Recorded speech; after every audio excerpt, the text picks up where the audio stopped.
Bienvenidos a mi canal. En esta sección vamos a explicar un poquitito sobre lo que son las medidas de tendencia central. Y bueno, ¿qué es una medida de tendencia central? Pues la estadística establece los parámetros que indican el comportamiento de un fenómeno social, económico, físico, químico, a partir de una serie de datos de una muestra que representa una población que pueda ser muy grande. Estos datos son ordenados por medio de una tabla de frecuencia, como ya lo hemos visto en clases anteriores, y visualizados por medio de gráficas. Dando este paso a las medidas de tendencia central que enfocan un promedio en el que pueden valorar dicho comportamiento de una población o muestra. Miren, estas medidas de tendencia central se dividen en las que vamos a ver ahorita, que la primera de ellas es la media aritmética. Creo que esta es la que más utilizamos, que es al sumar todos los valores de la muestra y dividirlos entre el tamaño de la misma, se obtiene un número que represente el comportamiento general de la muestra, que, a su vez, es utilizada como punto de equilibrio o de referencia. Dicho esto, entonces, el cálculo de la media aritmética es dado el conjunto de valores, x1, 2, hasta la xn, y la media se representa mediante x testada, o sea, una rayita arriba. Y se obtiene dividiendo a la suma de todos los datos por medio de ellos. Es decir, hablábamos hace ratito de sus promedios, si son 6 periodos, pues sus calificaciones se suman entre el número de calificaciones, que son 6. ¿Sí? También se puede representar como una sumatoria de datos, donde vamos a empezar desde el 1 y terminamos hasta n datos, dividido entre n datos.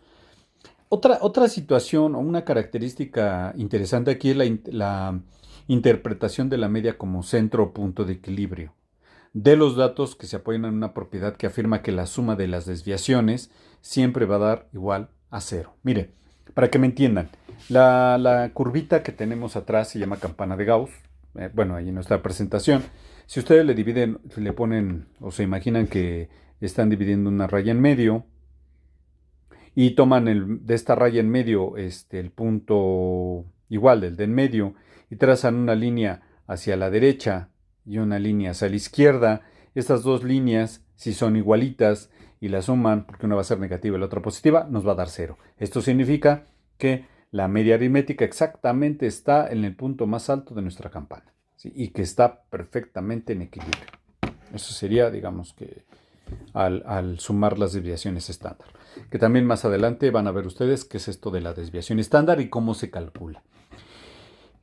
Bueno, antes de seguir, perdón, es el más menos, no sé si han oído eso, que son 5 más menos 2, o sea, puede subir un poquito o puede bajar un poquitito. Ese 2 sería la desviación estándar.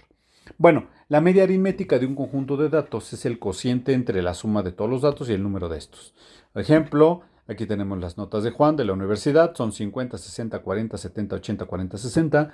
Sumamos todos esos datos y los dividimos entre el número de datos, que nos da 57. Esto significa que Juan está reprobando. El cálculo de la media aritmética cuando los datos se repiten. Aquí estamos hablando cuando es una población muy grande y sumar, no sé, 300 datos es muy complicado. ¿Se acuerdan que mejor lo obtenemos a través de una tabla de frecuencias? Y como se dice aquí, se multiplican los datos por su frecuencia absoluta respectiva y se suman. El resultado se divide por el número total de datos. Aquí está nuestra tabla de frecuencias. Sumamos los datos de las frecuencias absolutas y nos da 129 entre 25, 5.1. Ahora, la mediana. La mediana es el dato que divide a los datos en dos partes iguales. Debemos considerar cuando los datos son pares o impares. Bien. ¿Qué significa esto? Vamos a suponer que contamos 2, 4, 6, 8 y 10. Puros pares. 2, 4, 6, 8 y 10. Si observan y si lo anotan en su cuaderno, el 6 se encuentra exactamente en medio al momento de ordenarlos, porque es 2, 4, ahí van dos posiciones. El 6 está en medio, porque después sigue el 8 y el 10, que también son dos posiciones que se encuentran a la derecha. Eso es en caso de ser impar, el número de posiciones. Cuando es par, por ejemplo, 2, 4, 6, 8, se fijan en el 2, 4 y el 6 y 8, en medio no existe ningún número. Por lo tanto, tendríamos que sumar el 4 y el 6 y dividirlo entre 2 y ahí tendríamos nuestra mediana. Bueno, aquí lo vamos a explicar mejor. La mediana de un conjunto de datos es un valor del mismo, tal que el número de datos menores que él es igual al número de datos mayores que él. Miren, fíjense bien. Los pesos en kilogramos de 7 jugadores de un equipo de fútbol. Ahí está. 72, 65, 71, 56, 59, 63, 72 kilos.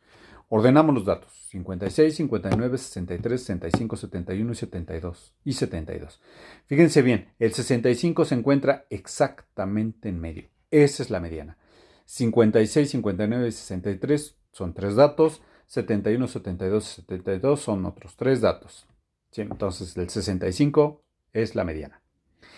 Pero ¿qué pasa si, por ejemplo, fueran 8 datos?